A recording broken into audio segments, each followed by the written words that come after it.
வணக்கம் மாணவர்களே, உங்கள் எல்லோரையும் ரோஜா தோட்டம் சேனலுக்கு அன்போடு வரவேற்கிறேன். மாணவர்களே, இன்று நாம் தமிழ் இயல் 9 9ஆம் வகுப்பு அன்பென்னும் அரணே பாடத்தின் பின்புறம் தரப்பட்டுள்ள மொழியை ஆள்வோம் மொழியோடு விளையாடு பயிற்சிகளை பார்க்கலாமா? முதல்ல பாருங்க, பக்கம் 249 இங்க வந்தீங்கன்னா மொழியை ஆள்வோம் இருக்கு. அடுத்த பக்கத்துக்கு வாங்க. 250க்கு வந்தீங்கன்னா மொழி பெயர்க்க அப்படி மேல ஒரு தலைப்பு இருக்கா, எ டியர் எ டர்ட்டல் இப்படி ஆரம்பமாகுது இல்லையா? இந்த பத்திய நாம மொழி பெயர்க்கணும். முயற்சி செய்யலாமா? ஒரு மான், ஓர் ஆமை, ஒரு காகம் மற்றும் ஓர் எலி போன்றவைகள் நண்பர்கள். ஒரு நாள் மான் ஒரு வேட்டைக்காரனின் வலையில் சிக்கியது. அதை மீட்க நண்பர்கள் ஒரு திட்டம் தீட்டினர். அத்திட்டத்தின்படி மான் இறந்தது போல அசைவில்லாமல் படுத்து கிடந்தது. காகம் மானின் மீது அமர்ந்து குத்தத் தொடங்கியது. வேட்டைக்காரனின் கவனத்தை திசை திருப்ப ஆமை அவன் பாதையில் கடந்து சென்றது. மான் இறந்து விட்டது என்று நினைத்த வேட்டைக்காரன் அதை விட்டுவிட்டு ஆமையை பின்தொடர்ந்தான். இதற்கிடையில் எலி வலையை மென்று திறந்து மானை விடுவித்தது. காகம் விரைந்து சென்று ஆமையை தூக்கி வேடன் கைக்கு எட்டாமல் தூரத்தில் விட்டது. இந்த பஞ்சதந்திர கதையின் மூலம் கூட்டு முயற்சியால் சிறந்த முடிவுகளை அடையலாம் என்பதை நாம் கற்கிறோம். அடுத்தது பாருங்க, பொருத்தமான நிறுத்தற் குறியீடுக.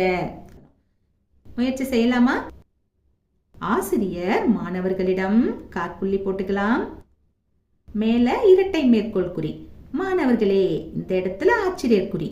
கடவுளரையும் காற்புள்ளி தலைவர்களையும் குழந்தையாக கருதி எழுதப்பட்ட சிற்றிலக்கிய வகை பற்றி தெரியுமா? இந்த இடத்துல கேள்விக்குறி. தமிழ் சிற்றிலக்கிய வகைகளுள் பிள்ளை தமிழும் ஒன்று, இரட்டை மேற்கோள் குறி என்று கூறினார், முற்றுப்புள்ளி. அச்சா, அடுத்த வரி பாருங்க. பிள்ளை தமிழ் நூல்கள் முக்காற்புள்ளி. முக்காற்புள்ளினா இரண்டு முற்றுப்புள்ளிகளை மேல கீழே வைக்கிறது, சரியா? பிள்ளை தமிழ் நூல்கள் முக்காற்புள்ளி, முத்துக்குமாரசாமி பிள்ளைத்தமிழ் கால்புள்ளி, அமுதாம்பிகை பிள்ளைத்தமிழ் முதலியன முற்றுப்புள்ளி. அடடா ஆச்சரியக்குறி. அடடா என்று சிலிர்ப்பூட்டும் பட்டறிவை படிப்பவர்க்கு அளிக்கும் வகையில் குமர குருபரரின் மீனாட்சி அம்மை பிள்ளைத்தமிழ், இது ஒற்றை மேற்கோள் குறியில வரணும். மிக சிறந்ததாக திகழ்கிறது, கடைசியில முற்றுப்புள்ளி. இந்த மாதிரி நிறுத்தற்குறிகளை சரியான வகையில போடுங்க. அடுத்தது பாருங்க, சொற்றொடர் உருவாக்குக. 5 கொடுத்திருக்காங்க. முதல்ல என்ன தரப்பட்டிருக்கு? செந்தமிழும் சுவையும் போல. வாக்கியத்துல அமைக்கணும். எப்படி அமைக்கலாம்? நம்ம விருப்பம் போல அமைக்கலாம். இத ஒரு உதாரணத்துக்கு கொடுத்திருக்கேன், நீங்க உங்க விருப்பப்படி எழுதி கொள்ளலாம். ரொம்ப ஈஸி தான் இல்லையா? செந்தமிழும் சுவையும் போல, மணமக்கள் செந்தமிழும் சுவையும் போல இணைந்து வாழ வேண்டும் என்று சான்றோர்கள் வாழ்த்தினர். அடுத்தது என்ன? பசுமரத்தாணி போல. நல்லா ஸ்ட்ராங்கா மனசுல பதியறது தான் பசுமரத்தாணி போல அப்படி சொல்லுவோம். எப்படி எழுதலாம்? படித்த பாடங்களை அடிக்கடி எழுதி பார்க்கும் போது அவை பசுமரத்தாணி போல மனதில் நன்றாக பதியும். அடுத்தது என்ன கேட்டிருக்காங்க? உள்ளங்கை நெல்லிக்கனி போல. உள்ளங்கை நெல்லிக்கனி போலன்னா நமக்கு நல்லா பளிச்சுன்னு தெரியும். அதுக்குதான் நாம உள்ளங்கை நெல்லிக்கனி போல அப்படின்னு சொல்லுவோம். எப்படி எழுதலாம்? நமது சுதந்திர போராட்ட நிகழ்வுகளை கேட்கும் பொழுது அவர்களின் தியாகம் உள்ளங்கை நெல்லிக்கனி போல தெளிவாக தெரிகிறது, சரியா? அடுத்தது அத்தி பூத்தார் போல. அத்தி பூத்தார் போலனா ரொம்ப ரேரா நடக்கிற ஒரு நிகழ்வு, அடிக்கடி நடக்காது. அதை தான் நம்ம அத்தி பூத்த மாதிரின்னு சொல்லுவோம். எப்படி அமைச்சு எழுதலாம்? இன்று காலை என் அம்மா அத்தி பூத்தார் போல தாமதமாக எழுந்தார்கள்.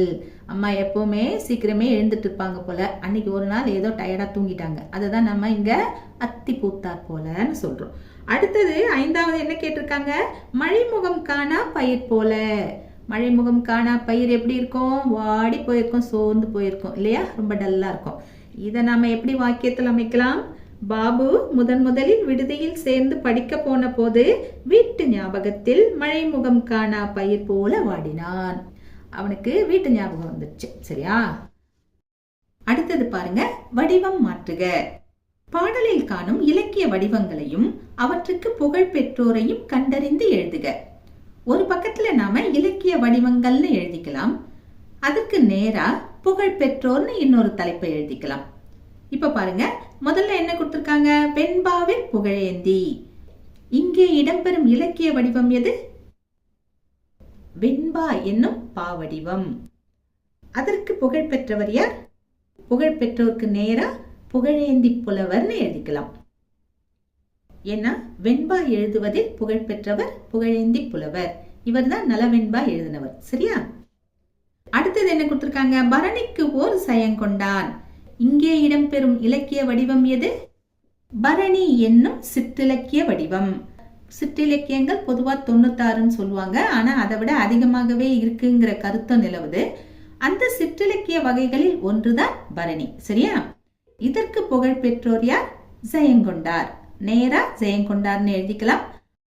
இவர் எழுதுனதுதான் கலிங்கத்து பரணி. சரியா? அடுத்தது என்ன கொடுத்திருக்காங்க? விருத்தம் என்னும் ஒன்பாவிற்கு உயர் கம்பன். இங்கே இடம்பெற்றுள்ள இலக்கிய வடிவம் எது? விருத்தம் என்னும் பாவின வடிவம். வெண்பா பாவடிவம், விருத்தம் என்பது பாவின வடிவம். தாழிசை, துறை, விருத்தம் இதெல்லாம் பாவினங்களின் வகைகள் தான். இதில் விருத்தப்பா எழுதுவதில் புகழ் பெற்றவர் யார்னா கம்பர். விடை என்ன? விருத்தம் என்னும் பாவின வடிவம். அதற்கு புகழ் பெற்றவர் கம்பர். அடுத்தது என்ன கொடுத்திருக்காங்க? கோவை உலா அந்தாதிக்கு ஒட்டக்கூத்தன். இதில் இடம்பெற்றிருக்கக்கூடிய இலக்கிய வடிவம் எது? சிற்றிலக்கிய வடிவங்கள். ஏன்னா கோவை, உலா, அந்தாதி இவை அனைத்துமே சிற்றிலக்கிய வடிவங்கள் தான். சரியா? இதற்கு புகழ் பெற்றவர் யார்? ஒட்டக்கூத்தர். அடுத்தது என்ன கொடுத்திருக்காங்க? கண்பாய கலம்பகத்திற்கு இரட்டையர்கள். இங்கே இடம்பெறும் இலக்கிய வடிவம் எது? கலம்பகம் என்னும் சிற்றிலக்கிய வடிவம். சிற்றிலக்கியங்கள் 96, அதுக்கு மேலேயே உண்டுன்னு சொன்னேன் இல்லையா? அதில் இடம்பெறக்கூடிய ஒரு இலக்கிய வடிவம் தான் கலம்பகம். இதற்கு புகழ் பெற்றோர் யாருன்னா இரட்டையர்கள்னு கொடுத்திருக்காங்க. அந்த இரட்டையர்களின் பெயர்களை நாம எழுதலாம். ஒருவர் இளஞ்சூரியர், இன்னொருவர் முதுசூரியர். இவர்கள் 2 பேருமே மாமன் மச்சான்ற உறவு முறையில இருக்காங்க. 2 பேருமே ஊனமுற்றவர்கள். அதாவது ஒருத்தருக்கு கால் கிடையாது, ஒருத்தருக்கு பார்வை கிடையாது. பார்வை இல்லாதவர் கால் இல்லாதவரை சுமந்துகிட்டு போவாரு. 2 பேருமே பாடல்களை பாடுவார்கள். அதாவது முதல் பாதி பாடலை ஒருத்தர் பாடுவாரு, மறுபாதி பாடலை இன்னொருத்தர் பாடுவாரு. இருவருமே இணைந்து பல கலம்பக நூல்களை உருவாக்கியுள்ளார்கள். தில்லை கலம்பகம், திருவாமூத்தூர் கலம்பகம், கச்சி கலம்பகம் இந்த மாதிரியான கலம்பக நூல்களை பாடினதுனாலதான் பண்பாய கலம்பகத்திற்கு இரட்டையர்கள் அப்படின்னு பலப்படை சொக்கநாத புலவர் சொல்றாரு. அடுத்தது என்ன? வசைப்பாட காலமேகம். தமிழ்ல இசைப்பாடுதல் என்ற மரபு உண்டு. அதே மாதிரி வசைப்பாடுதல் என்ற மரபும் உண்டு. இசை பாடுதல்னா வாழ பாடுறது, வசை பாடுறதுன்னா வீழ பாடுறது.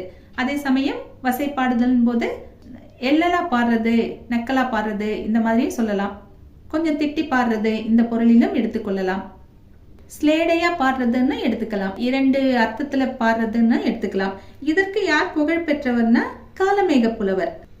வசைப்பாட காலமேகம் போது இங்கே இடம்பெறும் இலக்கிய வடிவம் எது?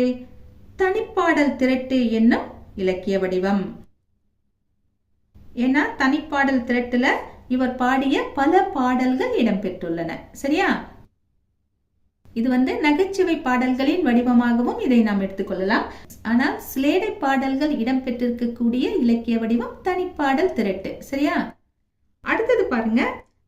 பண்பாய பகர்சந்தம் படிக்காசு அலாதொருவர் பகர ஒனாதே. இங்க யார குறிப்பிடுறாங்கன்னா படிக்காசு புலவரை குறிப்பிடுறாங்க. படிக்காசு புலவர்னு இவரை ஏன் சொல்றோம்னா தில்லை நடராஜரை மனமுருகி பாடுறாரு. அதனால இவருக்கு பஞ்சாட்சர படியில பொற்காசுகளை வச்சு இவருக்கு கொடுக்கறாங்க. அதனால இவரை படிக்காசு புலவர்னு சொல்றாங்க. சதக நூல்களை இவர் நிறைய பாடி இருக்காரு.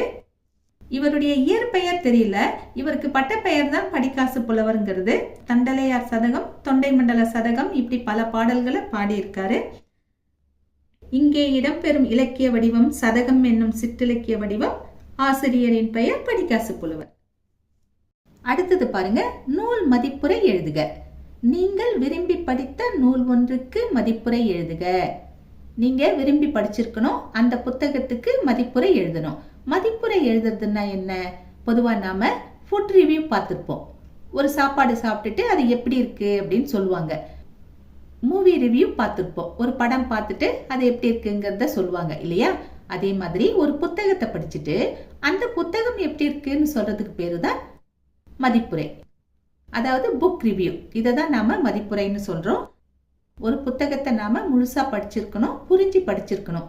அப்படி படிச்சாதான் நம்மளால சிறப்பா மதிப்புரையை எழுத முடியும். இப்ப இந்த மதிப்புரையை நாம சில தலைப்புகளை எழுதி அதுக்கப்புறமா எழுதலாம். சரியா?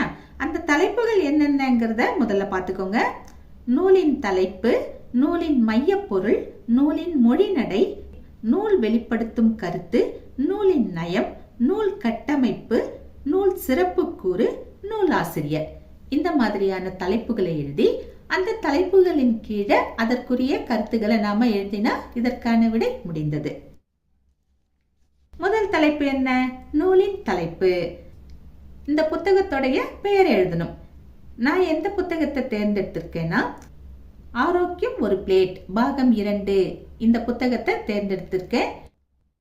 இந்த புத்தகத்தை விகடன் பிரசுரம் வெளியிட்டிருக்கு. இந்த புத்தகத்தில் மொத்தம் 60 அத்தியாயங்கள். பாகம் 1ல முதல் 26 அத்தியாயங்கள் முடிவடைஞ்சிருச்சு. பாகம் 2ல அடுத்து வர 34 அத்தியாயங்கள் இருக்கு. அதாவது நாம பார்க்க போறது பாகம் 2 தான். சரியா? அடுத்த தலைப்பு என்ன? நூலின் மையப்பொருள்.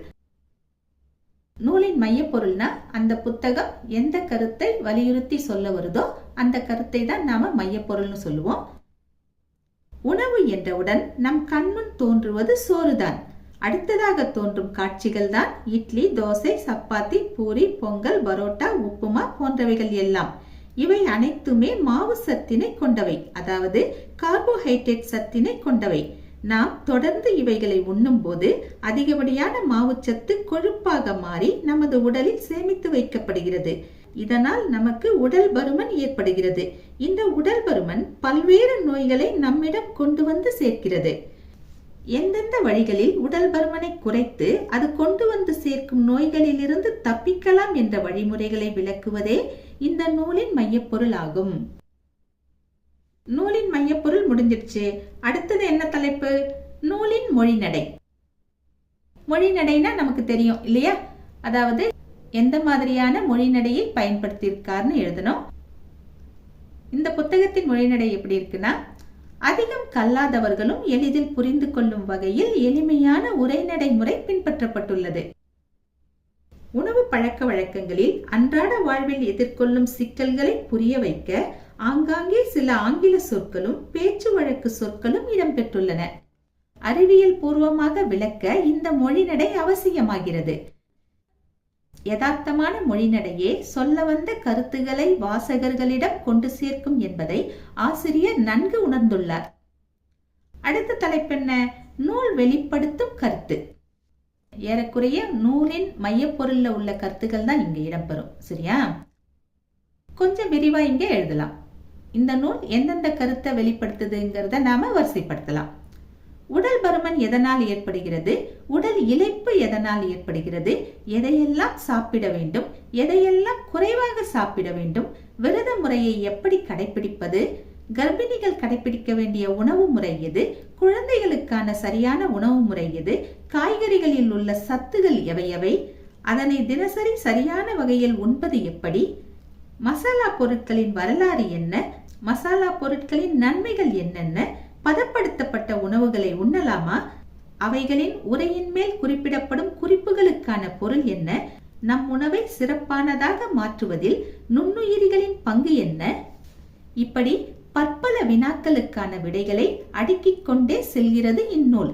இடையிடையே வாசகர்களின் வினாக்களுக்கான விடைகளும் இடம்பெற்றுள்ளன. அவை அனைவருக்குமான வினாக்களாகவும் விடைகளாகவும் அமைந்துள்ளன. அடுத்த தலைப்பு நூலின் நயம். நயம்னா நம்ம ஏற்கனவே பாடல்களுக்கெல்லாம் நயம் பாராட்டுதல் எழுதியிருப்போம் இல்லையா? அதாவது நூலின் அழகை பத்தி எழுதுறது. இந்த புத்தகத்துல நூலின் நயம் எப்படி இருக்கு பார்க்கலாம். இந்நூல் இலக்கண நூலோ, இலக்கிய நூலோ, கதை நூலோ, கவிதை நூலோ இல்லை. மாறாக மனித உடலும் அதற்கேற்ற உணவு முறையும் குறித்து கூறும் அறிவியல் நூல். நயம் என்றால் அழகு அல்லவா? அறிவியல் நூலில் அழகுக்கு என்ன வேலை என்று எண்ண வேண்டாம். இங்கே ஆசிரியர் தயிரை பற்றி கூறும்போது 8 தொகை நூல்களுள் ஒன்றான குறுந்தொகை நூலில் இடம்பெறும் முளித்தயிர் பிசைந்த காந்தல் மெல்விரல் என்ற பாடலை மேற்கோள் காட்டியது சிறப்பு. மேலும் அசைவ உணவுகளை பற்றி பேசும்போது நற்றிணை பாடலின் கருத்தை மேற்கோள் காட்டியதும் சிறப்பு. நெய்தல் நில மக்களின் அசைவ உணவை பற்றி கூறும்போது 14 மேற்கணக்கு நூலான பட்டினப்பாலை பாடல் கூறும் கருத்தை பகிர்ந்ததும் மிக சிறப்பு. மருத்துவர் எழுதிய நூலில் இலக்கிய நயங்களும் குறைவில்லாமல் இருப்பது நூலிற்கு கிடைத்திருக்கும் கூடுதல் சிறப்பு. நூல் கட்டமைப்பு, புக்குடைய ஸ்ட்ரக்சர் அப்படின்னு நாம இமேஜின் பண்ணிக்கலாம். இந்த தலைப்பிற்கான விடையை இருவேறு பார்வையில் நாம் சிந்திப்போமா? 2 வகையில சிந்திச்சு நூல் கட்டமைப்பை பத்தி எழுதலாம். சரியா? முதல் பார்வை யாதெனில், ஆசிரியர் கூற வந்த கருத்துகள் அனைத்தும் ஒரு கோர்வையாக பிரிக்கப்பட்டு பின்னர் விளக்கப்பட்டுள்ளன. ஒவ்வொரு பகுதியும் குறிப்பிட்ட ஒரு தலைப்பை விளக்குகின்றன. இறுதியில் ஒவ்வொரு பகுதியும் ஒன்றோடொன்று இணைக்கப்பட்டு தீர்வுகள் தரப்பட்டுள்ளன. குழந்தைகள், பெண்கள், ஆண்கள், முதியோர்கள், சிறப்பு கவனம் பெறப்பட வேண்டிய மனநலம் சார்ந்த குறைபாடு உடையவர்கள் என அனைவரின் தேவைகளுக்குமான தீர்வுகள் கட்டமைக்கப்பட்ட விதம் அருமையாக இருந்தது எனலாம். நூல் கட்டமைப்பில் இரண்டாவது பார்வை யாதெனில், புத்தகத்தின் தன்மை என கூறலாம். அது என்ன புத்தகத்தின் தன்மை என்ற கேள்வி எழலாம். இங்கே கவனிக்கப்பட வேண்டியவை பல உள்ளன. நேர்த்தியான முன்பக்க அட்டை, கருத்துகளுடன் கூடிய பின்பக்க அட்டை, இடையிடையே இடம்பெற்றுள்ள வண்ண வண்ண படங்கள், தரமான தாள்கள், பெரியதாகவும் இல்லாமல் சிறியதாகவும் இல்லாமல் சரியான அளவில் உள்ள எழுத்துகள், கேள்வி பதில்களை கட்டம் கட்டி காட்டிய விதம் என அனைத்தும் அருமை. மொத்தத்தில் கருத்தின் வழி பார்த்தாலும் காட்சியின் வழி பார்த்தாலும் நூல் கட்டமைப்பு மிகவும் அருமை எனலாம். அடுத்தது நூலின் சிறப்பு கூறு. உடல் நலம் சார்ந்த பிரச்சனைகள் மற்றும் மனநலம் சார்ந்த பிரச்சனைகள், அதற்கான காரணங்கள், அதனை சரி செய்யும் வழிமுறைகள், அந்த வழிமுறைகளில் உணவின் பங்குகள் என அனைத்தும் விளக்கப்பட்டுள்ளன. வழக்கமாக நாம் சாப்பிடும் சாதம், சாம்பார், ரசம் என ஒரே வழிமுறையினை பின்பற்றாமல் நமக்கேற்ற உணவு எது, அதனை எவ்வளவு உண்ண வேண்டும், எப்படி உண்ண வேண்டும், எடுக்கப்பட வேண்டியவை எவை, தடுக்கப்பட வேண்டியவை எவை என அனைத்தையும் சிறப்பாக கூறியுள்ளார் ஆசிரியர். அடுத்து கடைசி தலைப்பு எது? நூலாசிரியர். இந்த இடத்துல இந்த புத்தகத்தை யார் எழுதினாங்களோ அவருடைய பெயரை நாம எழுதணும். யார் எழுதினாங்க? மருத்துவர் ஆ. அருண்குமார் அவர்கள், குழந்தை நல மருத்துவர் மற்றும் உணவு ஆலோசகர். இந்த புத்தகத்தை வாங்கி படிக்கும்போது உங்களுக்கு பல பயன்கள் கிடைக்கும். உங்களுக்கும் சரி, உங்கள் குடும்பத்தில் உள்ள பெற்றோர்களுக்கும் மற்றவர்களுக்கும் சரி, மிகவும் உபயோகமானதாக இருக்கும். எங்க வாங்கலாம் அப்படின்னா, அமேசான்ல கிடைக்கும். விகடன், ஆனந்த விகடன் தான் இதை பதிப்பிச்சது இல்லையா? விகடன் வெப்சைட்லயும் போய் நீங்க ஆர்டர் போட்டு வாங்கிக்கலாம். நூல் மதிப்புரை எழுதும் போது இந்த மாதிரியான சின்ன சின்ன தலைப்புகள் எழுதி அதுக்கு கீழே அந்த நூலை பற்றி நாம எழுதணும். சரியா? அடுத்தது பாருங்க, நயம் பாராட்டுக. பாடல் கொடுத்திருக்காங்க. யார் எழுதுனா? வள்ளலார். நயம் பாராட்டுக எப்படி இருக்கணும்னு நாம ஏற்கனவே கூட எழுதியிருக்கோம். இருந்தாலும் திரும்பவும் ஒரு தடவை பார்த்துடலாம். முதல்ல ஆசிரியர் குறிப்பு எழுதணும். ஆசிரியர் பெயர் கொடுத்துடுறாங்க, அவரை பத்தி ஒரு சின்ன குறிப்பை எழுதுறது தான் ஆசிரியர் குறிப்பு. அதை எழுதிடணும். அதுக்கப்புறம் பாடலின் திரண்ட கருத்து, மொத்தமா அந்த பாடல்ல என்ன சொல்றாங்களோ அதை ஒண்ணு விடாம எழுதுறது தான் திரண்ட கருத்து. அதுக்கப்புறம் மைய கருத்து, அதாவது அந்த பாடல்ல முக்கியமா எதை சொல்ல வராங்களோ அதை எழுதுறது மைய கருத்து. அதுக்கப்புறமா அந்த பாடலில் இடம்பெற்றிருக்கக்கூடிய தொடை நயங்களை எழுதலாம். நிறைய தொடைகள் இருக்கு, என்னென்ன தொடைகள் இருக்குன்னு பார்த்து நாம வரிசைப்படுத்தணும். எதுகையாக இருக்கலாம், மோனையாக இருக்கலாம், இயல்பாக இருக்கலாம், அந்தாதியாக இருக்கலாம், செந்தொடையாக இருக்கலாம், எந்த தொடையாக வேண்டுமானாலும் இருக்கலாம். நமக்கு எதெல்லாம் நம்மளால கண்டுபிடிக்க முடியுதோ அதை எழுதணும். அதுக்கப்புறமா அதுல ஏதாவது அணி இருக்கான்னு பார்க்கணும். இருந்தா அந்த அணியை நாம குறிப்பிட்டு எழுதணும். கடைசியில அந்த பாடலுக்கான தலைப்பை நம்ம எழுதணும். இப்ப இங்க தலைப்பு கொடுக்காம தான் கொடுத்துருக்காங்க இல்லையா, நாம தான் அதை கொடுத்தாகணும். இப்ப எழுதுவோமா? முதல்ல ஆசிரியர் குறிப்பு. திருவருட்பாவில் இடம்பெறும் எத்துணையும் பேதமுறாது என தொடங்கும் பாடலை வள்ளலார் ராமலிங்க அடிகள் இயற்றியுள்ளார். இவர் கொல்லாமையை முதன்மையான நோக்கமாக கொண்டு வாழ்ந்தவர். ஜாதி மத பேதமின்றி பசித்தவர்களுக்கு உணவளித்தல் என்பது இவரது முக்கியமான கொள்கையாகும். இக்கட்டுரையில் எத்துணையும் பேதமுறாது என்ற பாடலின் இலக்கிய நயங்களை காண்போம். முதலில் திரண்ட கருத்து. செய்யுளின் நயம் காண ஒற்றை கருத்து போதுமா? போதாது. திரண்ட கருத்தை காண்போம். இப்படி ஒரு சின்னதா ஒரு 2 லைனை எழுதிட்டு அந்த மொத்த கருத்தையும் எழுதலாம். என்ன தரப்பட்டிருக்கு பாடல்ல? உயிர்களிடத்தில் வேற்றுமையின்றி எல்லா உயிர்களையும் தமது உயிர் போல் எண்ணி அருள் புரியும் உரிமை உடையவர்களாய் மகிழ்கின்றவர் எவரோ அவரின் உள்ளம்தான் ஞான உருவான சிவபெருமான் நடனம் புரியும் இடம் என்று நான் தெரிந்து கொண்டேன். அவர்களின் திருவடிக்கு தொண்டு செய்திட என் மனம் மிகவும் விரும்புகிறது. அதாவது சிவபெருமானுக்கு தொண்டு செய்யக்கூடிய சிவனடியார்களுக்கு தொண்டு செய்ய மனம் விரும்புது அப்படின்னு வள்ளலார் சொல்றாரு. சரியா? அடுத்தது மைய கருத்து. இங்க எப்படி எழுதலாம்? வாழைக்கு தேவை குருத்து, பாடலுக்கு தேவை மைய கருத்து. உயிர்களிடம் பேதம் பார்க்காமல் வாழும் சிவனடியார்களுக்கு தொண்டு செய்திட மனம் விரும்புகிறது. இதுதான் கொடுக்கப்பட்ட பாடலின் மைய கருத்து. அடுத்தது தொடை நயம் போகலாம். நிறைய தொடை இருக்குன்னு நம்ம சொன்னோம். தொடை இருந்தால்தான் பாடல் அழகாக இருக்கும். எனவேதான் தொடையற்ற பாடல் நடையற்று போகும் என்பர். இங்க என்னென்ன தொடை இருக்கு? முதல்ல மோனைத்தொடை. குயவனின் கைவண்ணம் பானையிலே, புலவனின் கைவண்ணம் மோனையிலே என்று கூறுவர். மோனைத்தொடை என்றால் என்ன? செய்யுளில் அடிகளின் முதல் எழுத்தோ சீர்களின் முதல் எழுத்தோ ஒன்றி வர தொடுப்பது மோனைத்தொடை எனப்படும். இந்த பாடல்ல எந்தெந்த மோனை சொற்கள் இருக்கு? சித்துருவாய், சிந்தை, இவ்விரு சொற்களும் மோனை. ஏன்னா சீசின்னு ஆரம்பமாகுது. அடுத்தது உடையவராய், உவக்கின்றார், உள்ளம்தான். இந்த சொற்கள் அனைத்தும் மோனை சொற்கள். அடுத்தது எத்துணையும், எவ்வுயிரும், எம்பெருமான். இந்த 3 சொற்களும் மோனை சொற்கள். அப்புறமா வித்தகர்த்தம், விழிந்ததாலே, இவ்விரு சொற்களும் மோனை சொற்கள். அடுத்தது எதுகை தொடை. இருக்கா இந்த பாடல்ல? இருக்கே. செய்யுளில் இன்பம் எது கொடுக்காவிட்டாலும் எதுகை கொடுக்கும் என்பர். எதுகை என்றால் என்ன? செய்யுளில் சீர்களிலோ அடிகளிலோ முதலெழுத்து அளவுத்து நிற்க இரண்டாம் எழுத்து ஒத்து வருவதாகும். எடுத்துக்காட்டு: எத்துணையும், ஒத்துரிமை, சித்துருவாய், வித்தகர்த்தம். இந்த சொற்கள் அனைத்தும் எதுகை சொற்கள். இரண்டாம் எழுத்து இத்து இத்துன்னு வருது இல்லையா? அதே சமயம் முதல் எழுத்துக்கள் அனைத்தும் ஒத்துதான் நிற்கின்றன. அடுத்தது என்ன இருக்கு? தம் உயிர் போல் எம்பெருமான். இந்த சொற்களில் இம் என்ற இரண்டாம் எழுத்து ஒன்று போல் வந்துள்ளது. அதே சமயம் முதல் எழுத்துகள் இரண்டும் மாத்திரை அளவில் ஒத்துதான் நிற்கின்றன. அடுத்து வாங்க கடைசியில தலைப்பு எழுதிடலாம். தலைப்பில்லா பாடல் தலையில்லா உடல் என்று கூறுவர். சிவனடியார் சிறப்பு என்ற தலைப்பு இப்பாடலுக்கு பொருத்தமாக இருக்கும். உங்களுக்கு வேற என்னென்ன தலைப்பு பொருத்தமா இருக்கும்னு தோணுதோ அதை எழுதி கொள்ளலாம். அடுத்தது பாருங்க, மொழியோடு விளையாடு. எழுத்துக்களை முறைப்படுத்தி சொற்களை கண்டுபிடிக்க 5 சொற்கள் தந்திருக்காங்க. நேரடியா விடைக்கு போகலாம். பன்மொழி புலமை, மனிதநேயம், வஞ்ச புகழ்ச்சி, புதுக்கவிதை, காஞ்சிப்பட்டு. சரியா? அடுத்து பாருங்க, அகராதி காண்க. அகராதியில் பார்க்கணும். குறிசில், தலையலி, நயம், உய்த்தல், இருசு. இதற்கு ஒவ்வொன்றுக்குமே நிறைய பொருள் இருக்கு. முதல்ல குறிசில். குறிசில்னா எதை எதை குறிக்கும்? உபகாரி, தலைவன், பெருமையில் சிறந்தோன். அடுத்தது தலையலி.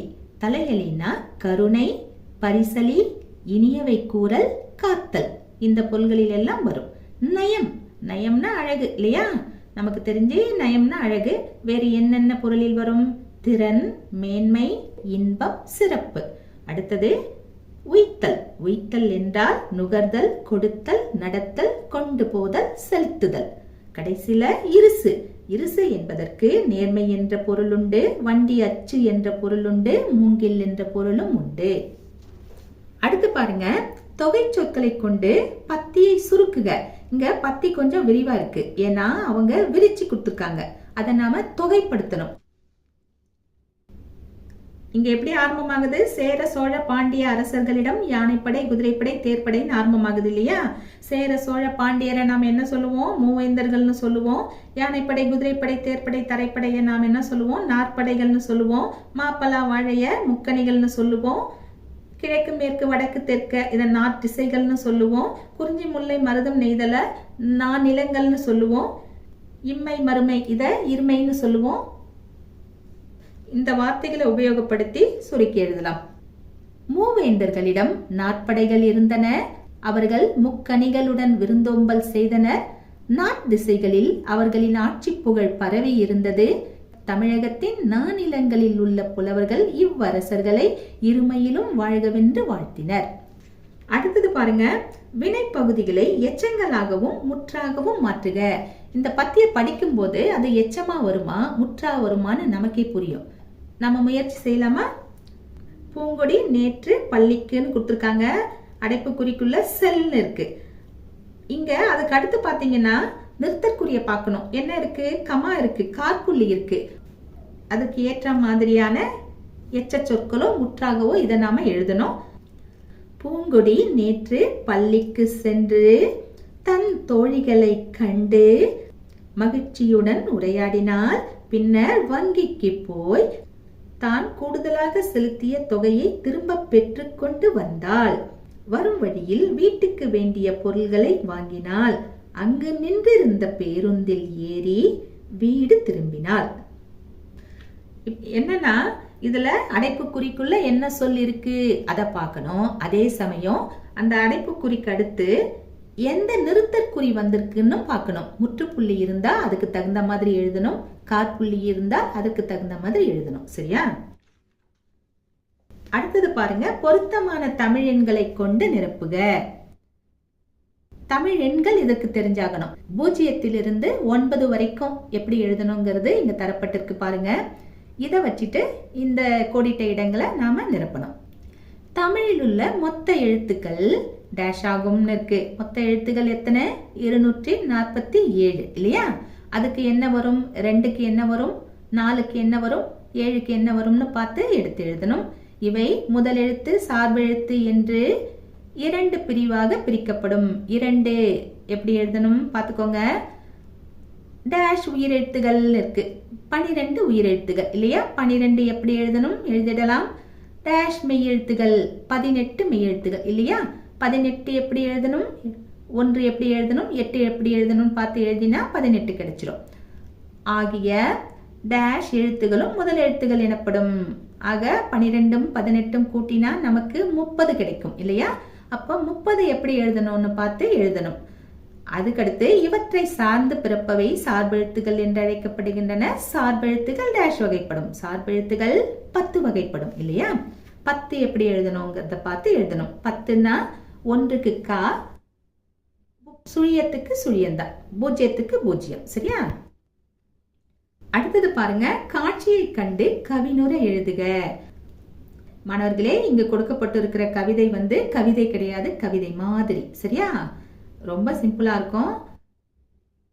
நீங்க அழகா யோசித்து நல்லா எழுதுங்க. சரியா? ஒரு உதாரணத்துக்கு இதை கொடுத்துருக்கேன். ஒரு நாய்க்குட்டி இருக்கு. நாய்க்குட்டிக்கு சாப்பிட்றதுக்கு இந்த குட்டி பையன் ஏதோ கொடுக்குறான். அந்த நாய் கொஞ்சம் சோகமா இருக்கு இல்ல? சரி, எழுதலாம் வாங்க. நண்பா, ஏன் இந்த சோகம்? ஏன் இந்த வாட்டம்? பசிக்கிறதா உறவே? வா வா பகிர்ந்துண்போம். ரொட்டி உனக்கு பிடிக்கும் தானே? எனக்கும் பிடிக்கும்.